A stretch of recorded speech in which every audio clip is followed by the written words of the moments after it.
টিএলডিসির পক্ষ থেকে সবাইকে স্বাগতম। সাথে কোরআন ভাষার বেসিকের প্রথম ক্লাসে সবাইকে স্বাগতম জানাচ্ছি। আমি আছি আপনাদের সাথে মোহাম্মদ রেজাদুল ইসলাম। তো এর আগের ভিডিওতে আমি কোরআন বেসিকে কী কী শেখা লাগবে সেগুলো নিয়ে আলোচনা করেছিলাম। সেই ধারাবাহিক অনুযায়ী আমরা প্রথমে যেটা পাচ্ছি সেটা হচ্ছে কোরআন অক্ষর। তো কোরআন অক্ষর কয় প্রকার? কোরআন অক্ষর হচ্ছে দুই প্রকার, কোরআন স্বরবর্ণ এবং ব্যঞ্জনবর্ণ। তো আজকে মূলত আমাদের কোরআন স্বরবর্ণ নিয়ে ক্লাসটি হবে। কোরআন স্বরবর্ণের আবার দুইটা প্রকার আছে। কয়টা প্রকার আছে? দুইটা। কি কি? সাধারণ স্বরবর্ণ আছে 10টি আমাদের, আর যুক্ত স্বরবর্ণ আছে 11টি। মোট আমাদের 21টি স্বরবর্ণ শেখা লাগবে। তো কোরআন স্বরবর্ণ যদি ভালোভাবে শিখতে হয়, দুইটা ব্যঞ্জন বর্ণ সম্পর্কে আমাদের ভালোভাবে ধারণা থাকা লাগবে। যেমন বাপ হতে গেলে আগে বিয়ে করা লাগে, ঠিক তেমনই কোরআন স্বরবর্ণ যদি ভালোভাবে শিখতে চান, দুইটা ব্যঞ্জন বর্ণ সম্পর্কে আপনার ধারণা থাকা লাগবে। কেননা কোরআন স্বরবর্ণ কখনো একলা ব্যবহার হয় না, যে কোনো একটি ব্যঞ্জন বর্ণের সঙ্গে যুক্ত হয়ে কোরআন স্বরবর্ণগুলো ব্যবহার হয়। সে কারণে আমাদের দুটা ব্যঞ্জন বর্ণের সম্পর্কে ধারণা থাকতে হবে, যেহেতু আমরা আজকে কোরআন স্বরবর্ণের ব্যবহার সহ শিখব।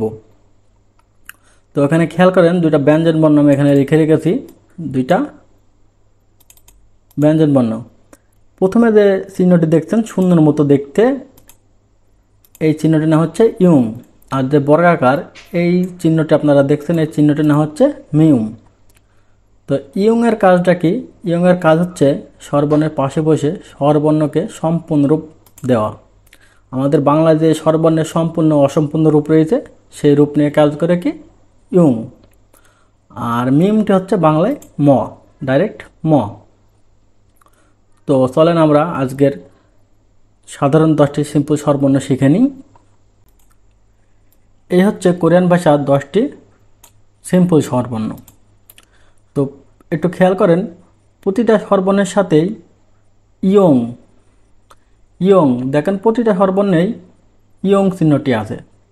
আমি আগেই বলেছি কোরিয়ান স্বরবর্ণ কখনো একলা ব্যবহার হয় না, সেই কারণে মূলত ইয়ংটি যুক্ত আছে। ইয়ংটি যুক্ত হওয়ার কারণ কি? আমাদের স্বরবর্ণকে সম্পূর্ণ রূপ দেওয়া।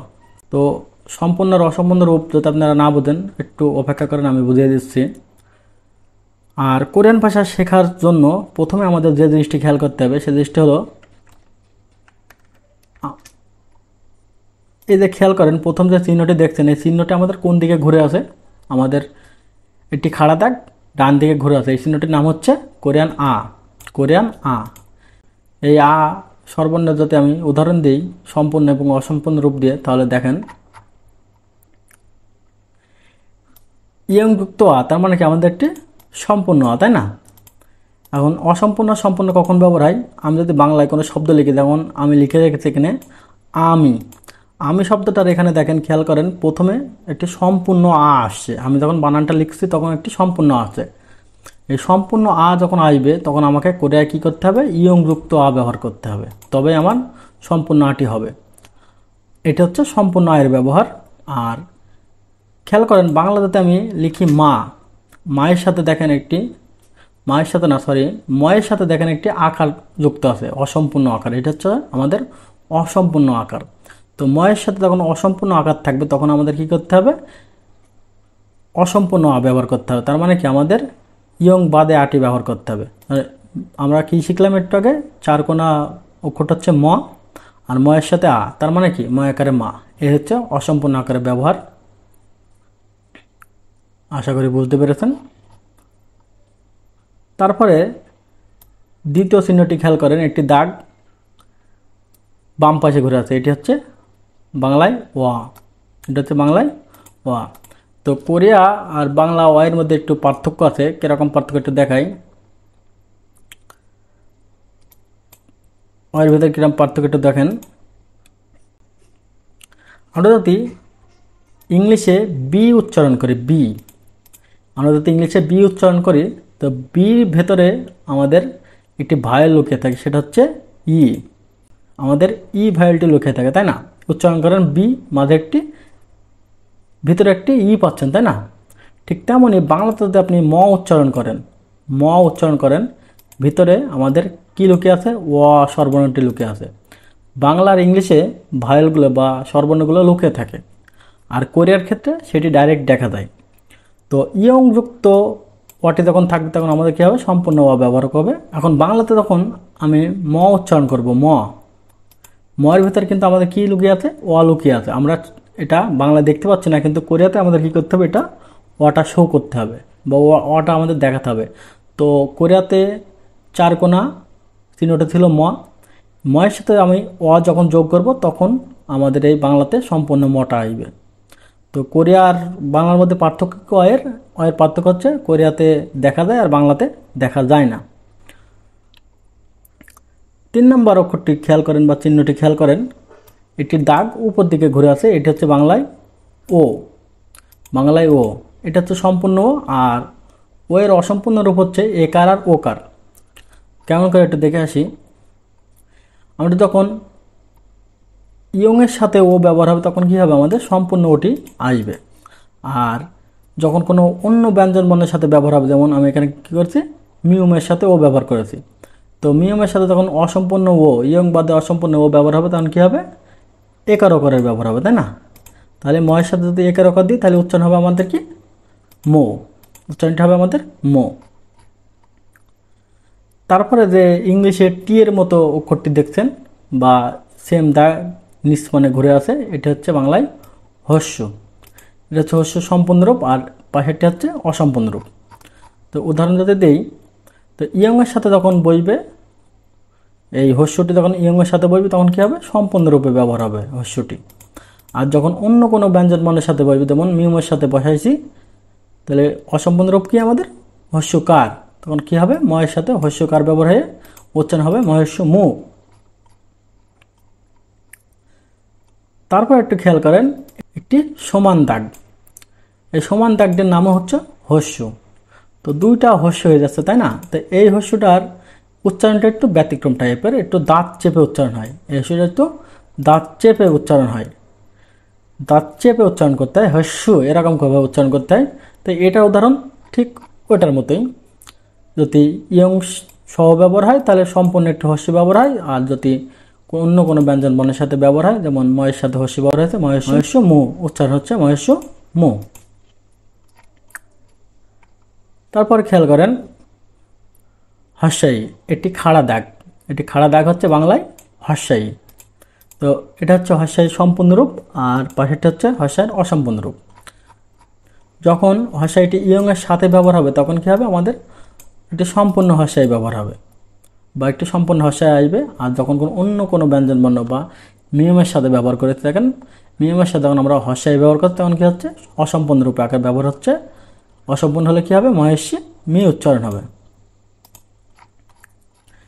এই ছিল আমাদের 6টি স্বরবর্ণ, আর আমাদের বাকি আছে আর 4টি স্বরবর্ণ। তো এই 4টি স্বরবর্ণ শেখার সময় আমাদের এই হস্যাইটাকে একটু মনে রাখতে হবে, কারণ হস্যাইগুলো যুক্ত হয়ে মূলত এই 4টা স্বরবর্ণ তৈরি হয়েছে। তো খেয়াল করেন, প্রথমে যে চিহ্নটি আছে সেই চিহ্নটির নাম হচ্ছে ইয়া, হস্যাই আর অন্তত একারে আ, ইয়া। এই চিহ্নটি কি আয়ের দ্বিতীয় ভার্সনও বলতে পারেন বা ইয়া। এই ইয়াটি কীভাবে তৈরি হয়েছে, ডান পাশে খেয়াল করেন, হস্যাই প্লাস আ যুক্ত হয়ে মূলত এই ইয়াটি তৈরি হয়েছে। আমি যে এইভাবে ভেঙে ভেঙে শেখাচ্ছি, এই ভেঙে ভেঙে যদি আপনি শিখতে পারেন তো পরবর্তীতে গ্রামার শিখতে আপনার খুব সহজ হবে বা গ্রামার বুঝতে খুব সহজ হবে। তো এটার যখন ইয়ংয়ের সাথে বলবি তখন কী হবে, ইয়া ব্যবহার হবে, আর যখন ইয়ং বাদে ব্যবহার হবে তখন কী হবে, অসম্পূর্ণ রূপটি ব্যবহার হবে, হস্যাই প্লাস আ। তো যদি আপনার উদাহরণ দিই একটি, খেয়াল করেন, ইয়ং প্লাস আ এর দ্বিতীয় ভার্সন বা ইয়া যখন হবে তখন কী হবে, আমাদের সম্পূর্ণ ইয়াটি আসবে। আর যখন কোনো ব্যঞ্জন বর্ণ অন্য কোনো ব্যঞ্জন বর্ণের সাথে বসবে, যেমন আমি মিয়মের সাথে ইয়া বসাইছি, তখন কী হবে, মিয়মকে একটি হস্যাই দিয়ে ঘিরে নেবে প্লাস আ দেবে, উচ্চারণ কী আসবে তখন, মিয়া। এই হচ্ছে ইয়ার ব্যবহার। দ্বিতীয় যে অক্ষরটি দেখছেন এটা হচ্ছে অ এর দ্বিতীয় ভার্সন বলতে পারেন। এটি তৈরি হয়েছে হস্যাই প্লাস অ যুক্ত হয়ে, এই চিহ্নটি তৈরি হয়েছে হস্যাই প্লাস অ যুক্ত হয়ে, এটার নাম হচ্ছে ই অ। কেউ কেউ আবার এটাকে ই উচ্চারণ করতে যায়, এটা ই না, এটা ই অ, এটা উচ্চারণ হবে ই অ। তো এটা হচ্ছে সম্পূর্ণ রূপ, আর পাশে হচ্ছে এটি অসম্পূর্ণ রূপ। উদাহরণ দিলে বুঝতে পারবেন, ইয়ং যুক্ত যখন ইয়টি বসবে তখন এটি সম্পূর্ণরূপে ইয়া ব্যবহার হবে, কিন্তু যখন অন্য কোনো ব্যঞ্জন বর্ণের সাথে বসবে, যেমন মিয়মের সাথে বসাইছি মিয়ম প্লাস ইয়, তখন উচ্চারণটা কী হবে? মিয়। উচ্চারণটি দেবে আমাদের মিয়। তারপর যে অক্ষরটি দেখছেন এটা হচ্ছে ও এর দ্বিতীয় ভার্সন। এটি তৈরি হয়েছে কীভাবে? হর্ষাই প্লাস ও যুক্ত হয়ে এটি তৈরি হয়েছে। এটির নাম হচ্ছে ইও। এটির নাম হচ্ছে ইও। এটা হচ্ছে সম্পূর্ণ রূপ, আর পাশেরটা হচ্ছে অসম্পূর্ণ রূপ। এটা উদাহরণ দিলে বুঝতে পারবেন। এটা হচ্ছে ইও, তাই না? তো ইও যখন ইয়ং এর সাথে বসবে তখন কী হবে? আমাদের সম্পূর্ণ রূপ দিবে। ইও সম্পূর্ণ রূপটা বসবে। আর যখন কোনো ব্যঞ্জন বর্ণ যেমন মিয়মের সাথে বসাইছি, উচ্চারণটি কী হবে আমাদের? মিও। উচ্চারণটা আসবে আমাদের মিও। সর্বশেষ যে স্বরবর্ণটি দেখছেন এটা হচ্ছে হস্যুর দ্বিতীয় ভার্সন। এটি তৈরি হয়েছে কীভাবে? হর্ষাই প্লাস হস্য যুক্ত হয়ে এই চিহ্নটি তৈরি হয়েছে। এটার নাম হচ্ছে ইউ। এটার নাম হচ্ছে ইউ। এটা হচ্ছে সম্পূর্ণ রূপ, আর পাশেরটা হচ্ছে অসম্পূর্ণ রূপ। ইউটি যখন ইয়ংয়ের সাথে বসবে তখন কী হবে? আমাদের সম্পূর্ণ রূপ দিবে। আর যখন কোনো ব্যঞ্জন মানে যেমন মিউমের সাথে ইউ বসাইছি, আমাদের উচ্চারণটা কী হবে? মিউ। উচ্চারণটা দেবে আমাদের মিউ। তো এই ছিল আমাদের মোট 10টি স্বরবর্ণ। আশা করি বুঝতে পেরেছেন। তো আপনারা যদি সহজে শিখতে চান বাড়িতে অবশ্যই খাতা কলম নিয়ে বসেন। আর কিভাবে কি করবেন আমি একটু জানাই দিচ্ছি। প্রথমে লিখবেন একটি খাড়া দাগ, ডান পাশে ঘুরে আছে আ। তারপরে কি আছে? আমাদের আয়ের দ্বিতীয় ভার্সনটি লিখবেন। আয়ের ডাবল দাগ। ডাবল দাগ কী হবে? আমাদের ইয়া। তো আপনারা ইয়াটা কিভাবে তৈরি হয়েছে বা এই 4টা স্বরবর্ণ কীভাবে তৈরি হয়েছে আমি একটু ভেঙে ভেঙে শিখাই দিছি। এভাবে শিখলে আপনারা পরবর্তীতে গ্রামার খুব সহজে শিখে নিতে পারবেন। তো হর্ষাই প্লাস আ যুক্ত হয়ে আমাদের কী তৈরি হয়েছে? ইয়া। এক্ষেত্রে আপনি শুধু মাথায় রাখবেন যে যখনই ডাবল দাগ হবে তখন আমাদের হর্ষাই ধরে নিতে হবে। তাহলে সহজে আপনার মাথায় চলে আসবে এটা ইয়া। এটা ছিল অ। পাশে লিখবেন আপনি অ এর দ্বিতীয় ভার্সন বা ডাবল দাগ করে আপনারা ইয় লিখবেন। ও, তারপর ইও, হস্যু, তারপর ইউ, তারপরে এই দুটা লিখবেন। এভাবে যদি আপনারা 5 বার বাড়িতে প্র্যাকটিস করেন বা খাতায় প্র্যাকটিস করেন, খুব সহজেই আপনি দেখবেন কোরআন স্বরবর্ণগুলো আপনি শিখে ফেলেছেন। তো চলেন আমরা দেখে আসি যে আমরা কোরআন স্বরবর্ণগুলো আসলে শিখতে পারলাম কি না। কয়টা শব্দ আমরা উচ্চারণ করে দেখি। এখানে দেখেন কয়টা কোরআন শব্দ আমি এখানে লিখে রেখেছি। তো এই শব্দগুলো যদি আমি এখন উচ্চারণ করতে যাই ওই নিয়মে, তাহলে উচ্চারণ হবে কি হবে না সেগুলো একটু চেক করে নিই। প্রথমে খেয়াল করেন ইয়ং যুক্ত একটি আ, তার মানে কি আমাদের একটি সম্পূর্ণ আ আসবে, তাই না? একটি সম্পূর্ণ আ। তারপরে কি আছে? আমাদের একটি ইয়ং যুক্ত হর্ষাই, তার মানে একটি সম্পূর্ণ হর্ষাই। এটি সম্পূর্ণ হর্ষাই, একটি সম্পূর্ণ হর্ষাই। তারপরে এই শব্দটির উচ্চারণ কি আসছে? আমাদের আই। তো কোরিয়াতে স্বরবর্ণগুলো একটু টেনে টেনে উচ্চারণ করে। এটা আই না বলে এটা উচ্চারণ করবে আই, একটু টেনে টেনে উচ্চারণ করে। তো আয়ের বাংলা অর্থ হচ্ছে শিশু। তারপরে এই শব্দটি আপনারা একটু খেয়াল করেন। এই শব্দটি একটু খেয়াল করেন। প্রথমে আমাদের কি আছে? ইয়ংযুক্ত হর্ষাই, তার মানে কি আমাদের একটি সম্পূর্ণ হর্ষাই, তাই না? তারপরে মিউমের সাথে কি আছে? আমাদের স্বরবর্ণ আ। আটি কিভাবে আছে? অসম্পূর্ণ রূপ। তার মানে কি আমাদের ময়ের সাথে আ বসাতে হবে। তাহলে ম প্লাস আ, এটা হচ্ছে বাংলা উচ্চারণ হচ্ছে ইমা। ইমা মানে হচ্ছে কপাল। তো আমি 2টা আপনাদের উচ্চারণ করে দেখাই দিলাম। আর আমাদের বাকি আছে কয়টা? আর 5টা বাকি আছে। আপনারা 5টা একটু বাড়িতে ট্রাই করেন বা একটু কমেন্টে দেওয়ার চেষ্টা করেন। এই ছিল আমাদের কোরআন ভাষার স্বরবর্ণ নিয়ে ক্লাস। আগামী ক্লাসে আমরা কোরআন যে 11টি যুক্ত স্বরবর্ণ আছে সেই স্বরবর্ণগুলো শিখব। তো ক্লাসটি করার জন্য সকলকে ধন্যবাদ।